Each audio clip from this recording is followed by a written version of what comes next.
Salam əziz tələbələr.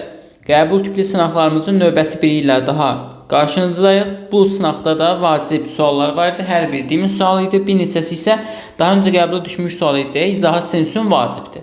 Daha çox bu tipli suallarda görmək üçün mütləq şəkildə Telegram kanalıma da abunə olursunuz. Oradan hər gün testi götürüb işləyirsiniz və axşamı da izahına baxmış olursunuz. Deməli, indi vaxt itirmədən keçirəm izahımıza. Birinci sualımız riyazi əməllərlə bağlıdır. Deməli, qayda-qanunluğumuz nədir? Operatorun sol tərəfi operatorun sol tərəfinə bərabərləşəcək. Operatorun sağı da sağına. Yəni bərabərləşdirək. 3x kubu bərabərdir 81-dirsə, buradan x kubu bərabər olacaq 27-yə, x də bərabər olacaq 3-ə. Sağda sağa y kvadrat bərabər 16-dırsa, y buradan bərabərdir 4-ə. Bərabərliyin sağında x və y-in qiymətlərini yerinə yazıram. X 3-dür, y isə 4-dür. X 3-dür, y isə 4-dür. Buradan nə alınır? 3 plus 4, 7. 7'nin kvadratı bizə verir 49'u. Çıxılsın. 3 vursun 4, 12. 2'ye böləndə 6. 49'dan da 6 çıxanda 43 almış olacaq. Birinci sualımızın doğru cavabı olacaq Y variantı. Nə etdik? Operatorun solunu soluna, sağını da sağına bərabərləşdirdikdən sonra x-in, y-in sadə qiymətlərini tapdıq və bərabərliyin sağında yerinə yazıb hesabladıq sadəcə. Keçirik ikinci sualımıza. Yazıb ki, məktəbin dərs hissə müdiri bazar ertəsi üçün birinci sinifin dərs cədvəlini tərtib edir. Həmin gün sinif 4 dərs, ana dili, riyaziyyat, təsvir incəsənət və musiqi keçməlidir. Riyaziyyat dərsi nə birinci, nə də sonuncu dərs olmamalıdır. Bunu nəzərə alaraq sinifin dərs cədvəli neçə müxtəlif variantda tərtib oluna bilər. Baxın, mənim 4 dənə dərsim var. Seçmə metodu ilə yazacağıq bunu. Bu tip ehtimal məsələlərində hər hansı bir düsturdan istifadə etməyimizə ehtiyac yoxdur. İndi, mən bilirəm ki, riyaziyyat dərsi nə 1-də ola bilməz, nə 4-də ola bilməz. Deməli, riyaziyyat dərsi ya 2-ci yerdə olacaq, ya da 3-cü yerdə olacaq. Ümumilikdə 2 dənə halım var. Riyaziyyat fənninin 3-ün. Ya 2-də olacaq, ya 3-də. Hansı fənlər verilib mənə? Ana dili verilib, riyaziyyat verilib, daha sonra musiqi və təsvir incəsənət verilib. Birinci yerə neçə fən yaza bilərəm? Daha doğrusu, birinci yerə fən yazmaq üçün neçə seçim haqqım var? Burada 4 dənə fən görürəm. Yəni 4 dənə üsulla seçə bilərəm. 4 dənə seçim haqqım var. Amma mən onsuz da riyaziyyatı yazmışam. Deməli, riyaziyyatı artıq 1-də yaza bilməyəcəm. Onsuz da qadağandır 1-də yazmaq. Burada yazıb ki, birinci və üçüncü, sonuncu yerə yazmaq olmaz. Deməli, birinci yer üçün mənim 3 dənə seçim haqqım var. Ya A, ya M, ya da T. Üçündən birini yazacağım. Ona görə buraya yazarım 3 dənə seçim haqqı. Tutaq ki, mən götürüb birinci yerə yazmışam təsvir incəsənəti. Baxın, bura neçə seçim haqqım qalır? Ya ana dil yazmalıyam, ya musiqi. 2 seçim haqqım qalır. Buraya yazıram 2-ni. Tutaq ki, ana dilində yazdım ora. Geri bir seçim haqqım qalır, o da musiqidir. Onu da yazıram bura bir seçim haqqını. Eyni qayda-qanunluq sonra da tətbiq olunacaq. Daha doğrusu, növbəti qayda-qanunluğa da tətbiq olunacaq. Növbəti sıraya. Mən riyaziyyatı buraya yazmışam deyə, artıq digərlərinə riyaziyyat yaza bilmərəm. Deməli, baxın, birinci yerə neçə seçim haqqım var? Riyaziyyatı yazmışam. 1, 2, 3. 3 seçim haqqım var. Buraya yazıram 3. Tutaq ki, ana dilini yazdım bura. İndi geriyə neçə seçim haqqım qalıb? 2 seçim haqqım. Ya musiqiyə təsvir incəsənət. Buraya yazıram 2. Ən sonunda tutaq ki, musiqini yazmışam. 1 dənə seçim haqqım qalıb. Buraya yazıram 1. Deməli, 3, 2, 1 hasili bizə neçəni verəcək? 6-nı. Yenə 3, 2, 1 hasili bizə neçəni verəcək? 6-nı. Cəmidə 12 olur. Deməli, ümumilikdə 12 dənə variantda mən bu cədvəli qura bilərəm. Yəni 12 də ümumilikdə seçim haqqım olmuş olacaq. Düstursuz bu şəkildə yazmamız adətən daha rahat olur deyə bunu öyrənmənizi daha çox tövsiyə etmiş olacağam. Üçüncü sualımız şifrələr mövzusu ilə bağlı bir sual tipidir. Deməli, baxın, sütun baxanda görürəm ki, bu fiqurdan 2 dənədir. Qalan fiqurların hər birindən 1 dənədir. Birinci sütunda. Baxın, bundan tək, bu da təkdir, bu da təkdir birinci sütunda. İstiqamətlərə xüsusən diqqət yetirməliyik. Gəlib indi cavab variantlarına baxıram ki, birinci sütunda 2 dənə eyni olan hansılardır? Diqqətlə baxsaq, sağa doğru gedən ağ oxlar. Deməli, sağa doğru gedən ağ oxlar nəyin şifrəsi olacaq? Baxın, bunların şifrəsi olacaq. Üstündən yazıram. Sağa doğru gedən ağ oxları çəkirəm bura. Bu deməli, bu qara, yuxarı baxan oxların nəyə olacaq? Şifrəsi olmuş olacaq. Daha sonra, bu zaman avtomatik baxın. Ortada 2 dənə fiqur alınır. Bilmirəm indi bu fiqurlar hansılarında. Bunun şifrəsi hansıdır? Baxın, bunun şifrəsi hansıdır? 100% bilmirəm. Keçirəm fərqli bir hissəyə. İndi gəlin baxaq növbəti orta sütuna. Baxın, bu fiqurlar təkrarlanıb. Bunlar təkrarlanıb, amma bundan bir dəfə istifadə olunub. Gəlin görək orta sütuna bir dəfə istifadə olunan şifrə hansıdır? Baxın, bundan 2 dəfə istifadə olundu. Bundan 1 dəfə istifadə olundu. Amma qara oxdan 1 dəfə. Hər birindən 2 dəfə istifadə olundu, qara oxdan 1 dəfə. Deməli, qara oxda nəyə şifrəsi olmuş olacaq? Bu şəkildə çəkirəm. Qara oxda biraz da bunu nazik çəkim, daha aydın görəsiniz deyə. Qara oxda olacaq, baxın, buradakı fiqurun şifrəsi. Bu zaman mən avtomatik bilirəm ki, baxın, bu sətr haradaydı məndə? Bu sətr məndə verilmişdi A variantında. Baxın, A variantı bildim ki, bunun şifrəsidir. Məndən soruşulan şifrəsi deyil. Avtomatik digər ağla başlayan, bu da haradaydı? Buradaydı. Deməli, buradakı ağ oxumda oldu bunun şifrəsi. Deməli, D variantı da bilirəm ki, artıq birinci sətrin şifrəsidir. Daha sonra yuxarı doğru gedən ağ oxun şifrəsi nədir? Baxın, sola doğru gedən oxdur. Bunu bildim. İndi davamında mən sola doğru gedən oxu bir dənə də burada görürəm. Yəni, yuxarı gedən, baxın, bu oxu gördünüz burada. Həmin ox harada var? Bir də burada var. Onun şifrəsi nədir? Sola doğru gedən oxdur. Deməli, baxın, o zaman burada verilmiş bu şifrələrdə birinci ilə sonuncunundur. İkisi də eyni fiqurdur, ikisi də eyni şifrədir. Deməli, sola doğru gedən qara oxun şifrəsi nə olacaq? Sağa doğru gedən qara ox olmuş olacaq. Gəlin bunların rəngini dəyişək. Qaraların rəngini göynən verəcəm. Deməli, qaraların rəngini verəcəm göynən. Daha sonra ağların rəngini də olduğu kimi çəkmiş olacam. Və ya qırmızı ilə çəkəcəm. Deməli, o zaman şifrələrimiz necə olacaq? Baxın, bu qırmızıları yenidən çəkəcəm. Bu sağa doğru gedən bir qırmızı oxuydu. Bunun şifrəsi. Bunun şifrəsi sola doğru gedən qırmızı oxdur. Bunun da şifrəsi yine sağa doğru gedən qırmızı oxdur. Və ya ağ oxdur, belə deyək. Eyni qaydada bu da ağ oxdur. Bu da ağ oxdur. Bunu da qara rəng olaraq görmüş olacaq. İndi mən bilirəm ki, baxın, sağa doğru gedən oxlar hansılar idi məndə? D variantında və A variantında var idi. Deməli, mən bu sola doğru gedən oxu bura çəkmişəmsə, məcburən baxın, sola doğru gedən bu qara oxu da hara çəkəcəm? Digər hissəyə çəkəcəm. Digər başlayan, baxın, bu hissəyə çəkmiş olacam. Qara buradadır daha doğrusu. A oxum da haradadır? Baxın, buradadır. Bunları çəkmişəm artıq. Bunlar hansının şifrəsidir bilirəm. İndi bu hissələri silim, daha aydın baxaq. Növbəti baxırıq 3-cü sütuna. 3-cü sütuna baxanda görürəm ki, 2 dənə bu fiqurdan var. Qalan hamısından bir-bir istifadə olunub. Mən onsuz da bilirəm ki, bunun şifrəsi sağa doğru gedən oxdur. Ondan nəsə əldə edə bilmərəm. Amma digər tərəfdən mən burada nəyi tapmışam? Yuxarı doğru gedən oxun şifrəsini tapmışam. O, sola doğru gedən qırmızı oxdur və ya ağ oxdur. Baxın, bunun şifrəsi. Bu zaman gəlib baxıram, 2 dənə sola doğru gedən ox var. D variantını mən onsuz da yazmışam. Qalıb Y variantı. Deməli, Y variantı da baxın, nəyə şifrəsi olacaq? Bu hissənin şifrəsi olmuş olacaq. Bu zaman, deməli, sağa doğru gedən qara oxu olacaq bunun şifrəsi. Yenə olacaq bunun şifrəsi. Bunu da çəkdik. Növbəti, biz bunu tapmalıyıq, elə deyil. Biz sağa doğru gedən qara oxu şifrəsi hansıdır onu tapmalıyıq. Baxın, bu sətri. Bir də sola doğru gedən ağ oxları tapmağa çalışmalıyıq. Mən bilirəm ki, baxın, sağa doğru gedən ağ oxun şifrəsi nədir? Qara oxdur. Sola doğru gedən qara oxdur. Bu halda sağa doğru gedən ağ oxun şifrəsi nə olacaq? Sola doğru gedən qara ox olmuş olacaq. İndi 2 dənə sola doğru gedən qara oxum harada verilib? Baxın, C-də verilib. Bu zaman avtomatik C variantı da olacaq. Baxın, bu sətrin şifrəsi.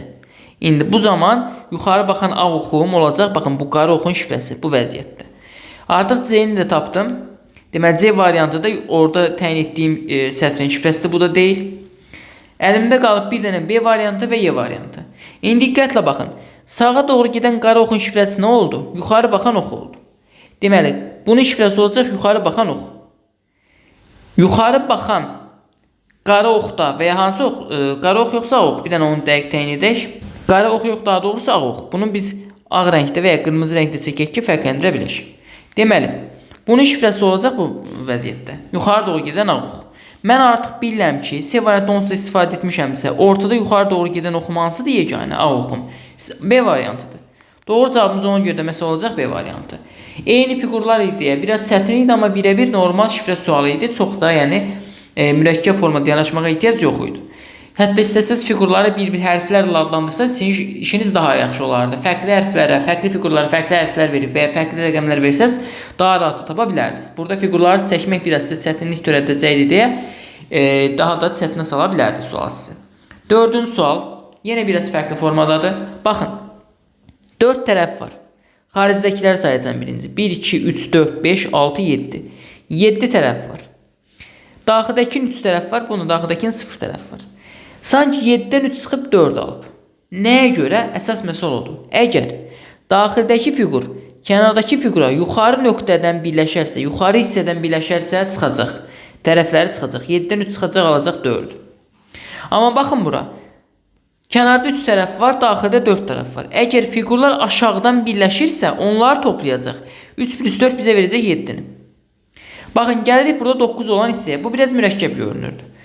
Məndə ən kənardakı fiqurun neçə tərəf var? 4 tərəf var. Deməli 4 plus. Birinci plusları yazaq. Hansıları toplayırdım? Baxın, aşağıdan birləşənləri toplayırdım. Yuxarıdan birləşənləri çıxırdım. Gəlin aşağıdan birləşənlərə baxaq. 1, 2, 3, 4, 5, 6, 7, 8. Plus 8. Baxın, 1, 2, 3, 4, 5. Plus 5. Çıxılsın. Yuxarıdan birləşənləri isə çıxırdım. Baxın, bunların da tərəflərinə sayını çıxacağım. 1, 2, 3, 4. Çıxılsın 4. 1, 2, 3, 4. Çıxılsın 4. Deməli, bu 4'lər getdi.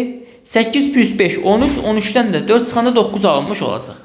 İndi eyni qayda qanunu tətbiq edəcək növbəti hissəyə. Baxın, kənar tərəfləri sayıram. 1, 2, 3, 4, 5, 6, 7, 8.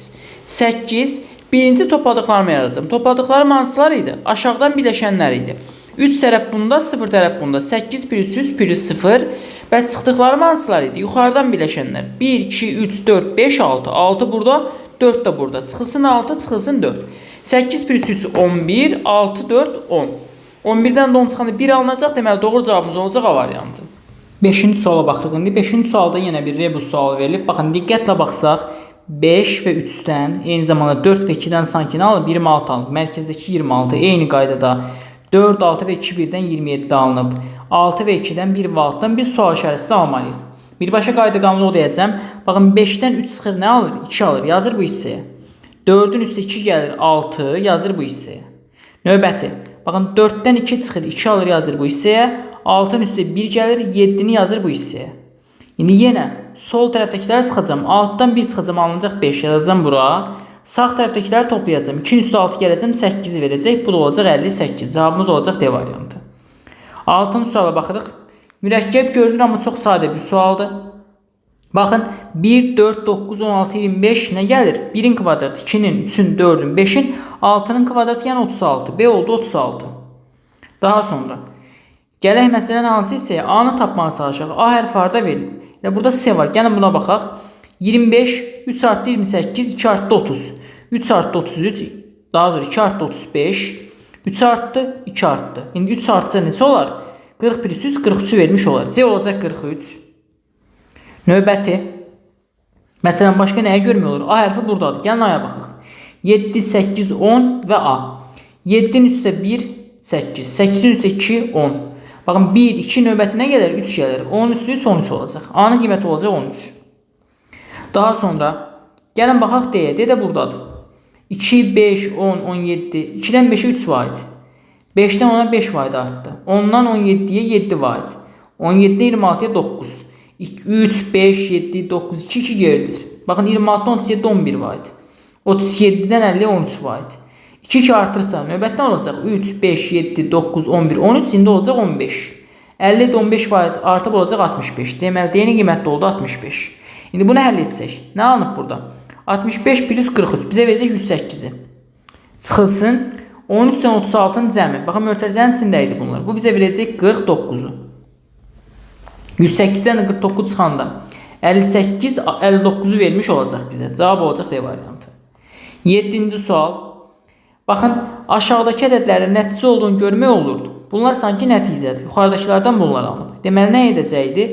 Kiçik ədədlərdən böyük ədədlər alınırsa, burada bir vurma prosesi də olur adətən. 8-dən 2-ni toplasam 10. Baxın, buradakı 5'ə vursam, olacaq nə? 50. 50'ni ixtiyari bir 2 ədədinə böləndə alınacaq 25. Yenə, 7 ilə 3'ü toplayacam 10. 10'u vuracam bu 4'ə. Bu bizə verəcək 40'ı. 40'ı ixtiyari bir 2 ədədinə böləndə alınacaq 20. 20'yi yazacam bura.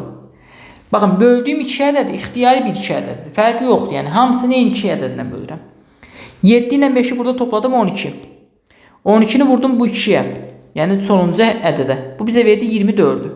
Daha sonra nə edirdim? Aldığım ədədi ixtiyari bir 2 ədədinə bölürdüm. 24 2'yə bölündə alınacaq 12. Cavabımız olacaq A variantı. Növbəti 8-ci suala baxırıq. Cədvəl qrafik diaqram mövzusu ilə bağlıdır. Bu tip suallarda biz nə edirdik? İlk növbədə bir-bir qiymətlərə baxmağa çalışırdıq. Baxın, 0 anında H-ın qiyməti nədir? H-la kəsişdi, bu H qrafikidir. Baxın, bu hissə. Yuxarıdakı da L qrafikidir. H-la kəsişdi 1-də. Deməli, H-ın qiyməti oldu 1. 0 anında L ilə kəsişdi 2-də. L-in qiyməti oldu 2. İndi 2-ni 2-yə bölsəm 1. 1-dən 1 çıxanda 0, 3-ü də 0-a vuranda 0. Deməli, 0 anında qiymətim oldu 0. Mən 0 nöqtəsindən başlamalıyam. Amma baxın, B-də 0-dan başlamayıb, yuxarıdan başlayıb. Deməli, B yanlışdır. Sonra keçirəm 1 anına. Bu 1-dir, bu 2-dir. 1 anında H-ın qiyməti nədir? Qrafikdən kəsişəndə sola gedirəm, 2-dir. H-a yazdım 2-ni. İndi 1 anında L-in qiyməti nədir? 3-dür. L-ə yazdım 3-ü. İndi 3-ü 2-yə bölündə 1/5. 3 vurulsun. 2-dən də 1/5 çıxanda nə qalacaq? 0/5 qalacaq. İndi 2-dən 0/5-i 3-ə vuranda nə alınır? 1/5 alınmış olur. Deməli, növbəti 1 anında qiymətim olacaq 1/5. Bunu bir kənardan yazdım. İndi gəlib baxıram. Baxın, burada 1 anında 1/5-dir, doğrudur. Baxın, burada 1 anında qiymətim elə 1-dir. C variantı yanlışdır. Digər variantlar hər iki doğru görsənir. İndi keçirəm 2 vəziyyətinə. Baxın, 2 anında H-ın qiyməti nə olacaq? 2/5 olacaq. Buraya yazıram 2/5'i. 2 anında L-in qiyməti nə olacaq? 4 olacaq. Buraya yazdım 4. 4'ü 2'ye bölündə 2. 3 vurulsun. 2/5'dən 2'nin çıxanda qalır da 0/5. Yenə 3'ü 0/5'e vuranda 1/5 alınacaq. Deməli, yenə eyni nöqtədə cavab alınmalıdır. Gəlib baxıram ki, əlimdə qalan variantlar hər iki eynidir. Keçirəm birbaşa 3 vəziyyətinə. Baxın, 3 anında məndə H-ın qiyməti nə qədərdir? 1/5'dir. Bura 1/5 nöqtəsidir. Bura 1-dirsə, burada 1/5'dir. H-ın qiyməti oldu 1/5. 3 anında L-in qiyməti nə oldu? Baxın, tam burada kəsişdə oldu 2. L-in qiyməti oldu 2. 2-ni 2'ye vuranda, 2-ni 2'ye bölündə 1. 1/5'dən də 1 çıxanda alınır 0/5. Yenə 3'ə vuranda 1/5 alınacaq. Deməli, yenə qiymətin 1/5 oldu, yenə tarazlıqda olmalıdır. Gəlib baxıram ki, baxın, burada düşüb aşağı artıq. Bu taraz getməli idi. A variantı yanlışdır. Qaldı D ilə C. Birbaşa D ilə C arasındakı bir fərqə baxaq. Baxın, məsələn, burada baxıram ki, 1, 2, 3, 4, 5. 5 anında qiymətim neçədir? 3'dür. Burada isə 1, 2, 3, 4, 5. 5 anında qiymətim 2/5'dir. Gəlin birbaşa 5 vəziyyətinə baxaq. İndi gəlib baxıram. 1, 2, 3, 4, 5. 5 vəziyyətində. H-ın qiyməti 3'dür. Buraya yazdım 3'ü. Həmin anda 5 anında L-in qiyməti 4'dür. Buraya yazdım 4. 4'ü 2'ye böləndə alınır 2. 3'dən 2 çıxanda alınır 1. 1 3'ə vuranda 3. Deməli, bu zaman alındı 3. Qiymətim 3 olmalıdır 5 vəziyyətində. Gəlib baxıram. 1, 2, 3, 4 və 5. Baxıram ki, həqiqətən qiymətim burada 3'dür. Deməli, D variantı doğrudur. Amma burada baxıram ki, 5 vəziyyətində qiymətim 2/5'dir. Deməli, mən 3 almalıydım, Y variantı yanlışdır. Ötən sınavda da belə bir sualımız var idi. Burada artıq izahatda çox qalmayacağım. Keçəcək 9-cu suala.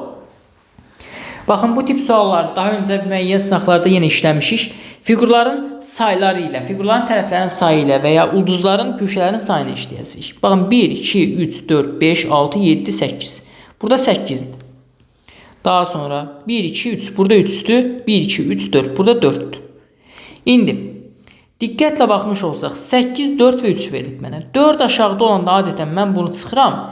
8'lər yuxarıda olanda adətən mən bunu toplayıram. 8'in üstü 3 gəlsəm 11, yəni yuxarıda olan fiqurları toplayıram, aşağıda olan fiqura çıxıram. 8'in üstü 3 gəlsəm 11, 11'dən 4 çıxanda 7. Deməli, bir vəziyyətində qiymətim olar 7. Gəlib baxıram ki, bütün variantlarda 7 verilib. Hər iki doğrudur. Keçirəm 2'yə. 1, 2, 3, 4, 5, 6, 7, 8, 9, 10, 11, 12. Burada 12'dir. 1, 2, 3, 4. Burada 4'dür. Yuxarıda olduqda olanı toplayırdım. Olurdu 16. Aşağıda olanda çıxıram. 1, 2, 3, 4, 5, 6. 16'dan 6 çıxanda alınır 10. Deməli, 2-də qiymətim olacaq 10. Burada 10'dur, doğrudur. Baxın, burada 9'dur. B yanlışdır. Burada 8'dirsə yanlışdır. Yenə burada 10'dur. Baxın, burada 8'dir də yanlışdır. Qaldı A variantı və Y variantı. Gəlib baxaq aynı Y arasındakı fərqə. Baxın, burada 4-cü də qiymət 8'dir. Burada 4-cü də qiymət 9'dur. Gəlin baxaq bura. 1, 2, 3, 4, 5, 6, 7, 8, 9, 10, 11, 12. 12 verilib burada. Baxın, 4 dənə burada. 1, 2, 3, 4, 5, 6, 7, 8. 8 dənə burada. 12 plus 4 16. 16-dan 8 çıxanda yenə 8 alınır. Deməli nə olmalıdır? Qiymətim 8 olmalıdır ən sonunda. Baxıram ki, y-də 9-dur. Deməli y yanlışdır. Eyni zamanda nə qalır əlimdə? A variantı ilə B variantı qalır. Amma biz artıq B variantını silmişdik səhv etmirəmsə. Çünki 2 vəziyyətində qiymətim 10 olmalı idi. Bəli, burada 9 idi 2 vəziyyətində qiymətim. B-ni olsa silmişdik, bir dənə A variantı qalır deyə doğru cavabımız da olur. 9-cu sualda A variantı. 10-cu sualda yazıb ki, saatın 2 əqrəbi vaxtın 18:26 olduğunu göstərdikdə onlar arasındakı iti bucağın dərəcə ölçüsünü tapın. Deməli, konkret olaraq düsturumuz var idi. Bucaq nəyə bərabər idi? Alfa bərabərdir. Modulda 11D çıxılsın 60S bölünsün 2. Modulda mənfi çıxmır. Bunu bilirik. D dəqiqədir. S də saatdır. Daha öncə də oxşar belə bir sual işləmişdik. Amma burada fərqli bir şey deyəcəm sizə. Əgər verilmiş saat hissəsi 12-dən böyükdürsə, 18 12-dən böyükdür. Bu halda bu saatdan 12-ni çıxıb hesablayacağım. Yəni burada saatın yerinə 18 yazmayacağım. Əgər 12-dən böyük qiymətdirsə, həmin ədəddən 12-ni çıxıb aldığım qiymət yazacağım. 18-dən 12 çıxanda nə alınır? 6 alınır. 18 olaraq hesablasaz da son nəticədə ona gələcəksiniz, amma çox böyük ədədlər alınacaq deyə bu daha yorucudur. 12-dən böyükdürsə, bu ədəddən, saatı göstərən ədəddən 12-ni çıxıb aldığım ədədi saatın yerinə yazıram. Dəqiqəm 26-dır. Bu olduğu kim qalır? 11 vurulsun 26, çıxılsın 60 vurulsun. 18-dən 12 çıxanda 6, vurulsun 6. Bu modulda. Bölünsün 2. İndi bərabər olacaq nəyə? 26-nı vuracaq necə? 11-ə. Bu bizə verəcək 286-nı. 286 çıxılsın 6 vuranda 60, 360. Bölünsün 2. Deməli, bunu da sadələşdirmiş olsaq, 360-dan 286 çıxanda necə qalacaq? Burada 14, burada 60, 74 qalacaq. Mənfi 74 də bizə verəcək neçəni? Müsbət 74-dür. Çünki moduldan çıxardırıq. Burada oldu 74. 74 bölünsün 2 də bizə verəcək 37-ni. Cavabımız nə olacaq? A variantı olmuş olacaq. Düsturu yadda saxlayırıq 1. Əgər bizə verilmiş saat 12-dən böyükdürsə, saat hissəsinə 18 çıxılsın 12 yazıb aldığımız ədədi yazacağıq. Yəni 12-dən kiçik olsa, məsələn 9 olsaydı birbaşa 9 yazardım. Amma 13 olsaydı da 13-dən 12 çıxıb 1 yazardım. Yəni eyni qayda ilə. 11-in sualımız sudokudur. Deyir ABCD-Y ardıcıllığını müəyyən edin. İndi bu hissəni silirəm. Baxın. Biraz çətin sudokudur. Vaxt apara bilir bu tip sudokular. Amma biraz çox işlədikcə də vərdiş halına gətirəcəksiniz. Daha yaxşı yaza biləcəksiniz. Əgər daha sürətli yazmaq istəyirsinizsə, əgər vaxtınız da olursa çalışın. Cədvəl oyunları ilə bağlı müəyyən oyunlar var. Telefon oyunları. Onları yükləyin. Sudokudur, Hitori'dir, Futoşkudur. Bunları oynadıqca daha aydın açılacaq beyniniz. Deməli, gəlin baxaq nəyə hara yazmaq olar. Diqqətlə baxmış olsaydıq əgər. Baxın, mən burada 2 var deyə bu sətirdə heç bir 2 yaza bilmərəm. 2 avtomatik düşər bura. Bu blok daxilində bir yeri 2 yazmalıyam axı. Qayda qanunluğu necə idi bir daha xatırladım. Baxın, burada 2 var deyə bu sətirdə heç bir yeri 2 yaza bilmərəm.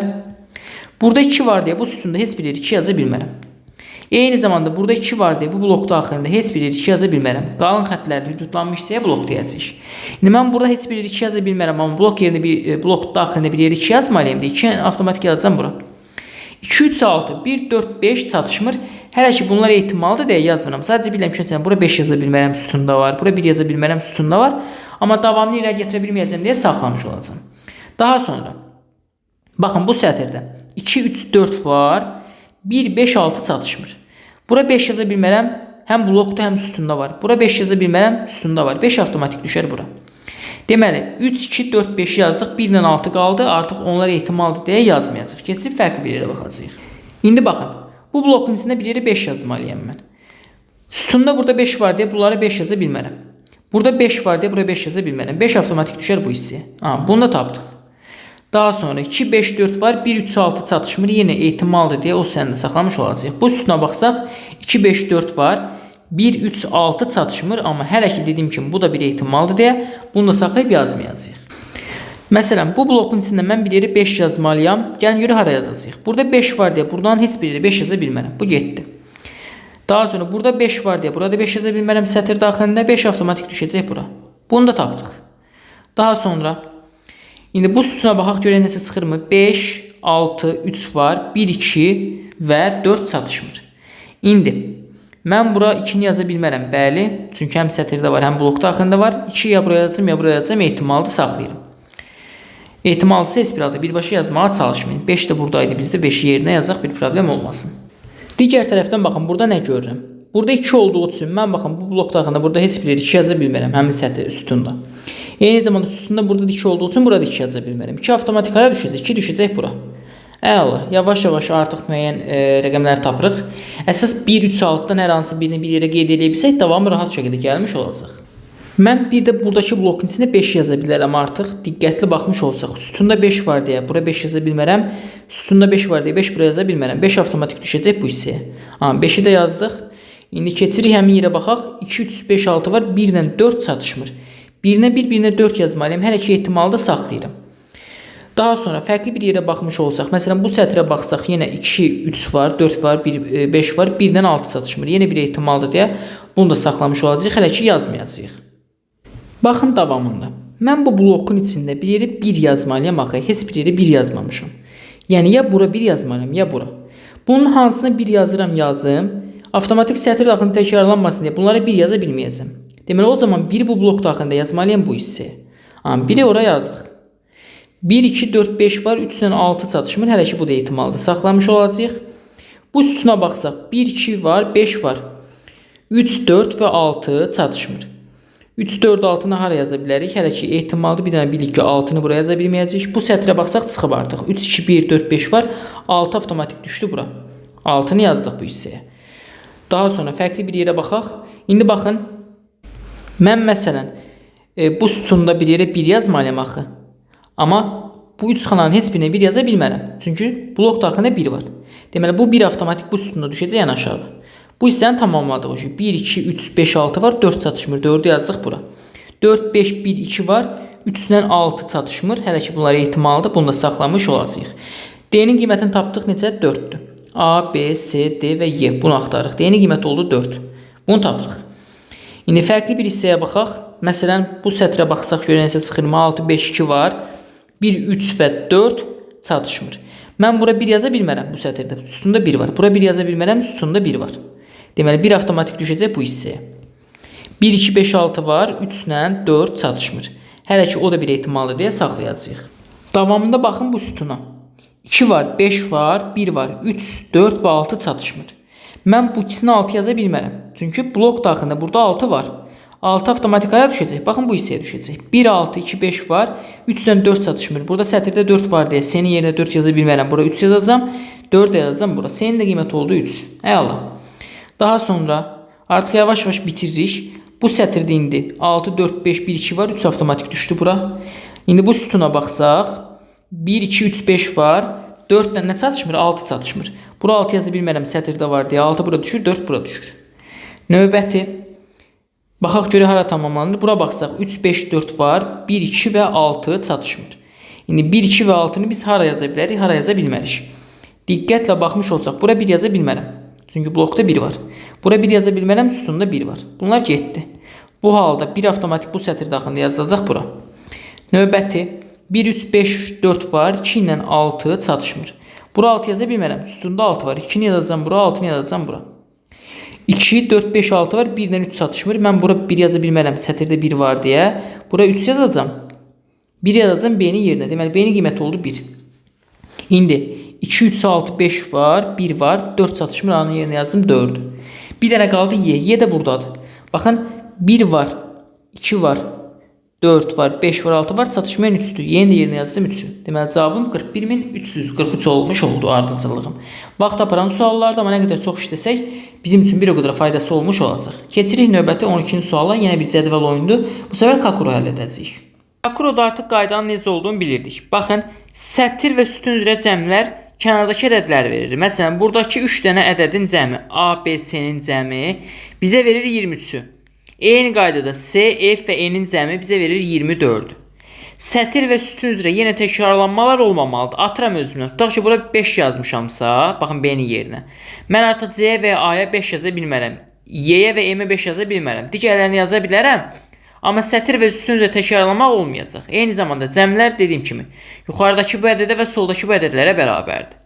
İndi bir-bir hərflərin qiymətini tapmalıyıq və daha sonra aşağıdakı ifadənin qiymətini hesablamalıyıq.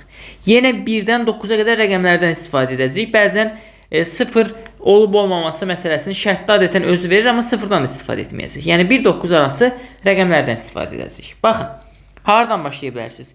Ən böyük ədəddən və ən kiçik ədəddən başlamaq daha rahatdır. Cəmi 24-ə bərabər olan 3 dənə müxtəlif rəqəmin hansıları olacağını düşünmüş olsaq. Baxın, 9, 8 və 7. 3 dənə müxtəlif rəqəm yeganə 9, 8, 7-dir ki, onların cəmi bizə versin 24-dür. Bəs hansına 9, hansına 8, hansına 7 yazacağım? Adətən, böyük olan ədədin qarşısına böyük rəqəmi, kiçik olanın qarşısına kiçik rəqəm yazıram.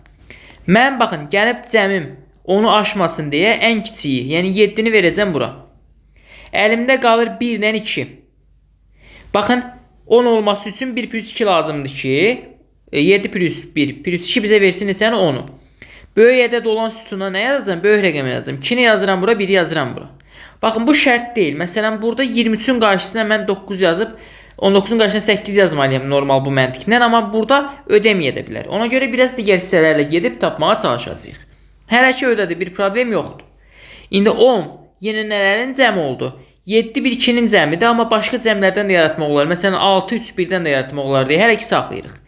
Gəlin indi bu 24-ü qurmağa çalışaq yavaş-yavaş. Dedik ki 9 8 7 cəmi bizə 24-ü verəcək. 7-ni yazmışam. Normal məntiqlə 9-u bura yazmalıyam, 8-i bura yazmalıyam. Birinci yoxlayaq, alınması yerlərini dəyişərik. 9-u bura yazsaq, 23 nələrin cəmi olacaq? 23-dən 9 çıxsaq 14. Mən 14-ü 7 plus 7 kimi yaza bilmərəm, amma 6 plus 8 kimi yaza bilərəm. 6-nı bura 8-i bura yazsaq, baxın 8 plus 2 10, 18 olması üçün sütun, bu da gərək 8 olsun. O zaman baxın təkrarlanmalarımız olacaq sətir və sütun üzrə. Deməli doğru deyil. Elə doğru deyilsə problem harda yaranır? Bəri başdan, ən birincidən, baxın bu hissədən. Yəni bir də ortalarda falan yenidən başqa yerə düşünməyə çalışmayın. Elə buradan problem olur adətən. Ona görə 8-i yazıram bura, 9-u yazıram bura. İndi 23-dən 8 çıxanda bu mənə verəcək 15-i. 15-i necə yaza bilərəm? Müxtəlif rəqəmlərin cəmi şəklində 9 və 6 kimi yaza bilərəm. Böyük rəqəm olan yerə böyük yazacağım. Böyük ədəd olan yerə böyük rəqəm yazacağım. 9-u yazdım bura, 6-nı yazdım bura. İndi cəmi 10 olması üçün 6 1 7 bu olacaq 3. Cəmi 19 olması üçün sətrin 3 plus 9 12. Bu da 7 olar ki 19 olsun. 7 2. Bu bizə verəcək neçə? 9-u 9-da bu 18. Bütün cəmlərimiz ödədir. Hər hansı bir problem yoxdur.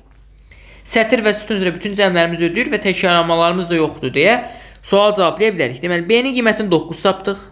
C-nin qiymətini tapdıq 8, 17. D-nin qiymətini 1, 18. Y-nin qiymətini 2, 20. K3, 23. N-də 9, 32. 32 çıxılsın. A-nın qiyməti neçədir bizdə? 6. F-in qiyməti neçə idi bizdə? Baxaq, 7. M-in qiyməti 7. 6, 7, 7. Bu da verdi 20-ni. 32-dən də 20 çıxanda bu bizə verəcək 12-ni. Cavabımız olacaq məhz D variantı. 12-ci sualda. Baxın, bu 9-lar təkrarlanmaz sayılmır. Təkrarlanmaz sətir və sütun üzrə olmamalıdır. Yəni, ümumi daxildə təkrarlanma ola bilər, ona heç bir problem yoxdur. Keçirik 13-cü sualımıza. İndi hissəyə oxuyaq. Yazıb ki, fermada yalnız qoyun və keçilər yerləşdirilib. Fermadakı qoyunların orta çəkisi, keçilərin orta çəkisindən 3 kiloqram çoxdur. Qoyunların orta çəkisi nə olacaq? Baxın, qoyunların ümumi çəkisi olsun Q, say olsun N. Q bölünsün N bizə verəcək qoyunların orta çəkisini. Yəni, tutaq ki, verdi X-ı. Daha sonra, və ya Q1-i, belə deyək, kiçik Q-nü versin. Növbəti. Davamında yazılıb nə keçilər var? Keçilərin ümumi sayı olsun K. Daha doğrusu ümumi çəkisi. Sayı olsun M. K-nın M-ə nisbəti də mənə verəcək nəyə? Keçilərin orta çəkisini. Bunları bildim. Burada yazıb ki, fermadakı qoyunların orta çəkisi keçilərin orta çəkisindən 3 kiloqram çoxdur. Yəni, Q bərabərdir eyni zamanda nəyə? Kiçik K plus 3-ə. Bunu kiçik K yazmıram, bunu yazıram A hərfi. Daha rahat olsun deyə, bu K-ları qarışdırmayaq deyə. A plus 3-ə. Bunu bildik. Sonra, sayı isə keçilərin sayından 2 dəfə çoxdur. Yəni, N də bərabərdir. Qoyunların sayı keçilərin sayından 2 dəfə çoxdursa 2M-ə. Bunu da bildik. Deyir, fermadakı heyvanların orta çəkisi 20 kiloqramdır. Buradan yazacağım indi. Fermadakı qoyunların ümumi sayına qədər, ümumi çəkisinə qədərdir Q-dür. Keçilərin ümumi çəkisinə qədərdir K-dır. Bəs Heyvanların ümumi sayı nə qədərdir? M plus N'dir. Deyir ki, burada zaman orta çəki olacaq 20. Fermadakı bir orta çəkili qoyunla bir orta çəkili keçinin deyir ki, çəkisini tapın. Daha doğrusu ikisinin cəmini tapın. Bir orta çəkili qoyunla bir orta çəkili keçinin, yəni bir qoyun bir keçinin cəmi neçəyə bərabərdir? 10 tapmağa çalışacağıq. Deməli, baxın, mən bilirəm ki, n bərabərdir 2m. Mən burada n'in yerinə 2m yaza bilərəm. Eyni zamanda k-nı gəlin q ilə əvəz etməyə çalışaq. Buradan k bərabərdir nəyə? A vurulsun m-ə. Bəs q nəyə bərabərdir? Çarpaz vursaq, q bərabərdir n q-yə. Və bilirəm ki, n'in qiyməti 2m'dir. N'in qiyməti 2m'dirsə, müəyyən əvəz etmə apara bilərəm burada. N'in yerinə məsələn 2m yaza bilərəm.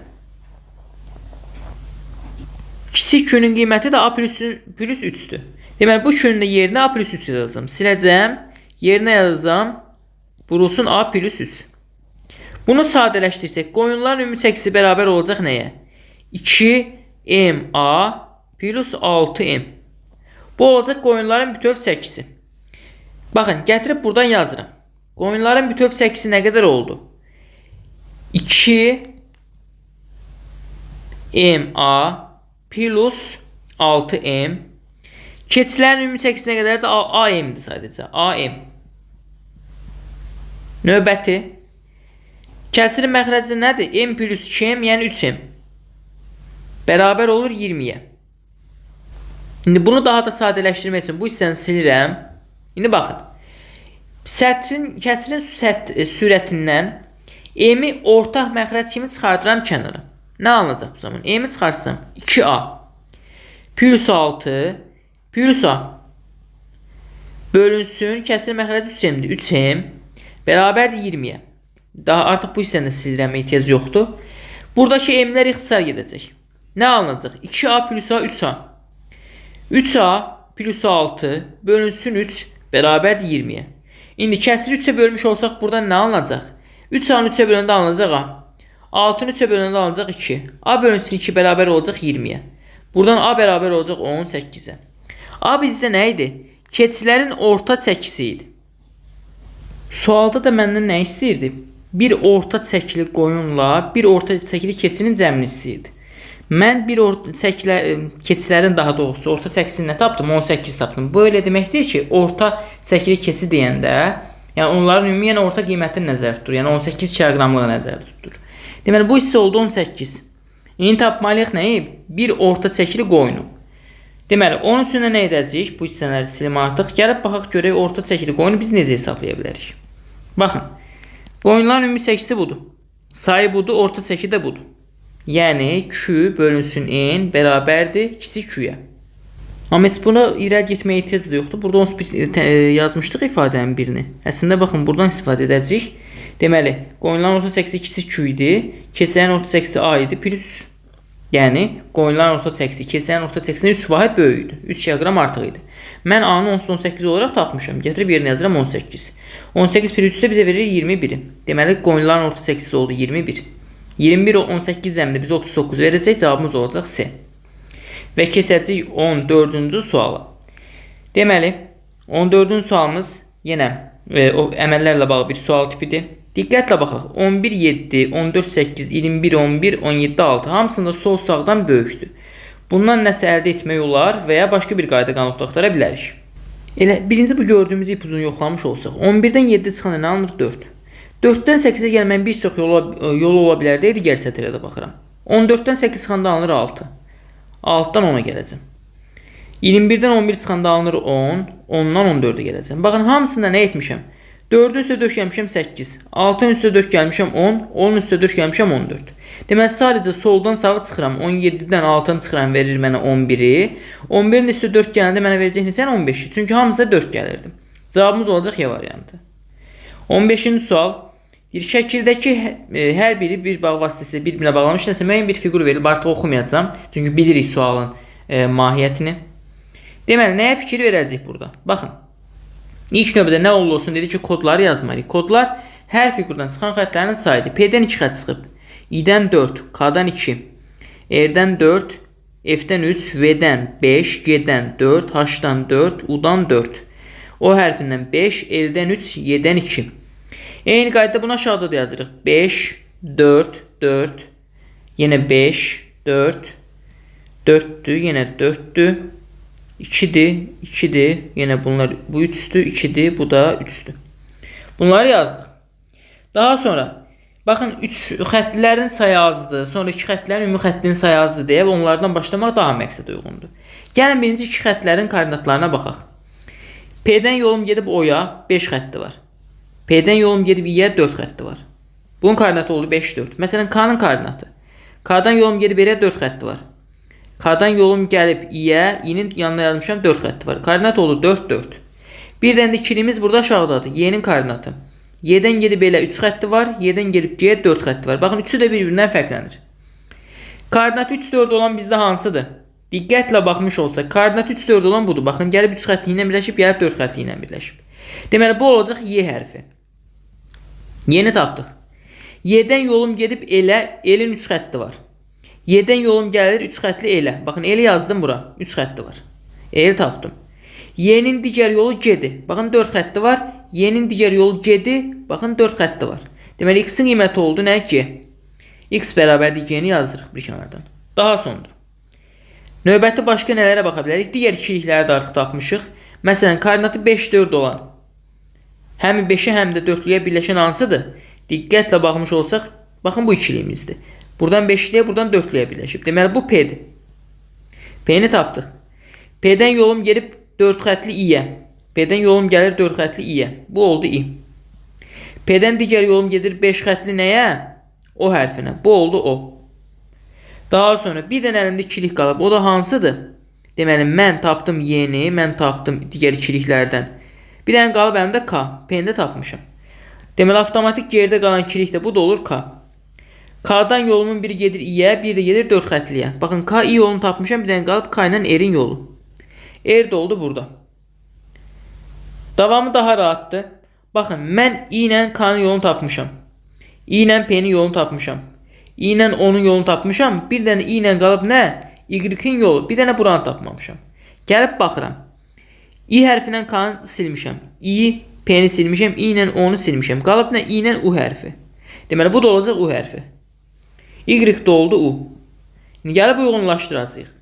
Deməli, X 1-ə nə uyğun gələcək? C hərfi. C haradadır? C variantındadır. 1-ə C, Y-ə U hərfi, 2-ə də B. Yəni 1C, 2B şəklində uyğunlaşdırmış olacaq.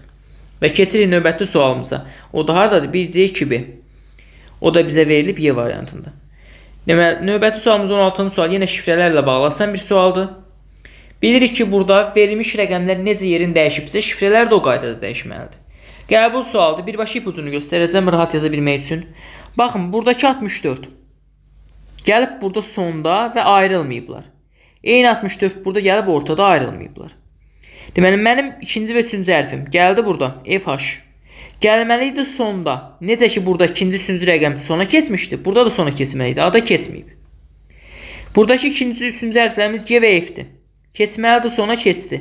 Sonra ortaya gəlməli idilər. Baxın, tam ortadadılar, gəldilər. Necə ki, yuxarıda 64 gələn kimi. B variantı doğrudur. Əslində birbaşa götürə bilmərik. Bəlkə digər hissələrdə problem var. Ona görə saxlayırıq. Növbəti. Baxın, FH. Buradakılar gəlməli idi, sonda gəlməyib. C7. GH. Gəlməli idi, sonda gəlməyib. D getdi. H-dan G. Gəlməli idi, sonda gəlmədilər ardıcıl. Y getdi. Deməli, həqiqətən B variantı doğrudur. Baxın, ipuclarını görüb onlarla işləyəndə daha sürətli yazma olur. 17-ci suala baxırıq. Yazıb ki, Ayla, Babək, Cəlil, Eyvaz, Fatma və Günay və Muradın iştirak etdikləri çempionatda nəticələr aşağıdakı kimi olmuşdur. Babək birinci olmayıb. Mən yaxşın yuxarıdan, zəif aşağıdan yazacağım. Deməli, Ayla Cəlildən yüksək, Günaydan isə aşağı nəticə göstərib. Ayla Cəlildən yüksəkdir, Günaydan isə aşağıdır. Bir kənardan yazıram. Deməli, birinci yer tutan, ikinci yer tutan, üçüncü yer tutan, dördüncü və beşinci yer tutan neçə nəfərim var idi mənim? 1, 2, 3, 4, 5, 6 nəfər, 7 nəfərim var idi. 5, 6 və 7-ci nəfərlər. Bunları yazdıq. İndi, Babək birinci olmayıbsa, Babəki buradan yazıb üstdən xətt çəkirəm. Ailə Cəlil məsələsini burada qurduq. Muradın nəticəsi yalnız Eyvazın nəticəsindən yüksək olub. Deməli, Murad yalnız Eyvazdan yüksəkdirsə, Murad 6-dadır. Eyvaz 7-dədir ki, Murad ancaq ondan yüksəkdir. Qalan hamıdan aşağıdadır. Bunu bildik. Növbəti. Cəlil 4-cü olub. Mən bilirəm ki, baxın, Cəlildən yuxarıda 2 nəfər var. A və G. 2 ehtimal var. Ola bilsin, mən A ilə G-ni burada bu şəkildə yazdım. Ola da bilsin, mən A ilə G-ni, baxın, Cəlil buradadır. M burada, Y də buradaydı. Ola da bilsin, A ilə G-ni bu şəkildə yazdım. Növbəti, bilirəm ki, Babək 1-ci olmayıb. Deməli, Babəki bura heç bir halda yaza bilmərəm. Bu zaman Babək avtomatik hara düşər? Babək düşər 5-ə. Birinci ehtimalda. Bir dənə adını çəkmədiyim kim qalıb məndə? Fatma qalıb. Bu zaman Fatma olar birinci yerdə. Digər tərəfdən. İkinci ehtimalda isə Babəklə Fatma burada yerlərini dəyişə bilərlər. Bunlar ehtimaldır artıq. Hər ikisi ola bilər. Yəni 3 dənə ehtimal yaranır. Bir aşağıdakılardan kim 5-ci yer tutmuş ola bilər? 5-ci yeri Babəkli tuta bilər, Fatma da tuta bilər. Cavablardan baxıram ki, ancaq Fatma var. Deməli, doğru cavabımız nə olacaq? Fatma olmuş olacaq. Və keçid edəcəyik 18-ci sualımıza. Tərəzilər mövzusu ilə bağlı bir sual tipidir. Bu tip suallarda ümumiyyətlə yerlərinə rəqəm qoymağı yoxlayın, onlar daha rahat olacaq. Baxın, və hardan başlamaq lazımdır? Adətən 2 dənə müxtəlif fiqur, 1 dənə fiquru verirsə, baxın, bu tip yerlərdən başlayın. 2 dənənin cəmi növbətini verir və minimal qiymətlərdən başlayaq. Deməli, 2 dənə müxtəlif rəqəmin cəmi mənə neçəni verər? 3-ü verər, ən minimal. Biri 1 olar, biri 2 olar. Cəm verər 3-ü. Gəlin yoxlayaq bunun davamını. Deməli, bunlar 3-dürsə, 3 plus 3 6. Daha sonra, mən bunları 2 demişdim. 2 plus 2 4, bu olar 4. Növbəti 3 plus 3 6-dır, bu da 1-dir. Deməli, bu avtomatik olacaq 5. Hələ ki, hamısı ödür. Bunlar 5-dirsə, 5 plus 5 10. Buna 1 demişdim, bu da olacaq 9 ki, cəm onu versin. Deməli, baxın, mən bu fiqura nə demişdim yuxarıda? 5 demişdim. Bu 5-dir. Bu fiqura nə demişdim? Baxırıq, buna da demişik 4. Əla. 5 plus 4 9-dur. Bura 9-dursa, bura da 9 olmalıdır. Gəlib cavab variantlarından doğru cavab tapmalıyıq. Mənə cəmi 9 olan bir variant lazımdır. O da ancaq B variantıdır. Deməli, doğru cavabımız olacaq B. Növbəti. 19-cu sual. Şəkil ardıcıqları ilə bağlı bir sual tipidir. Baxın, ziqzaqvari getsək də olardı. Vermiş nöqtələrin cəmi ilə də işləsək də cavab tapa bilərdiniz. Amma ziqzaqvari gedəndə birbaşa cavab çıxırdı. 3, daha sonra, baxın, 4, 5, nə olar? Sanki, baxın, buradan düşdü bura. Buradan qalxdı bura. 3, 4, 5, indi olar 6. Amma aşağıda. 6 dənə nöqtə olacaq aşağıda. Aşağıda 6 dənə nöqtə olan 2 variant var. Yuxarı baxıram. 1, 2, 3, indi olar 4. Yuxarıda 4 dənə olan A variantıdır. Və ya başqa necə deyə bilərdik? 3 plus 1, 4. 4 plus 2, 6. 5 plus 3, 8. 4, 6, 8-in 2 variantı olacaq 10. Cəmi 10 olan 11 bir dənə A variantı idi. Belə də gedə bilərdik. Heç bir problem yox idi. Gəldik sonuncu sualımıza. Yenə riyazi əməllərlə bağlı bir sual tipi verilib. Baxın, yadda saxlayın ki, verilmiş sualı sadələşdirmək üçün bizdən soruşulan operatora hər zaman x deyə bilərik. Baxın, sol tərəf 2-dir, sağ tərəf 5-dir. Yəni A-nın qiyməti 2-dir, B-nin qiyməti 5-dir. Yerdə yazdım. İndi, məndən soruşulan 2, 3 buzaq 5 ifadəsinə, operatoruna mən birbaşa x deyəcəm. X-in qiymətini tapan kimi operatorun qiyməti çıxacaq o zaman. Yəni, harada onu görsəm, x yazıram yerinə. 1 plus. Dedi ki, bunu x deyəcək. X bölünsün. Yenə 2, 5-i x deyirik. X minus 2 bərabərdir 5 bölünsün 2-yə. Çarpaz vursaq nə alınacaq? 2 vurulsun 1 plus x bizə verəcək 2 plus x-i. 2 plus 2x-i daha doğrusu. Bərabər olacaq 5x minus 10-a. İndi, sadələşdirsək. Məlumlar bir tərəfə, məhsullar bir tərəfə. 5x-dən 2x çıxanda alınır 3x. Daha sonra 2-nin üstə də 10 gələndə alınır 12. X burada nəyə bərabər olacaq? 4-ə. Elə bizdən soruşulan bu operator x demişdik də, x-in qiymətini tapan kimi doğru cavab tapmış olduq. Deməli, cavabımız D variantı 4 olmuş olacaq. Bununla da növbəti sınavımızın izahının yekununa gəldik. Daha çox işləmək üçün mütləq Telegram kanalında olan bütün PDF-ləri işləyin. Yeni atdıqların hər birini işləyin. Mütəmadi imtahana bir ay qalmışa qədər mütəmadi videolar atacağım. Bir ay qalmış artıq hər gün bu tipli izah videoları görmüş olacaqsınız. Növbəti izah videolarında görüşənə qədər hələlik.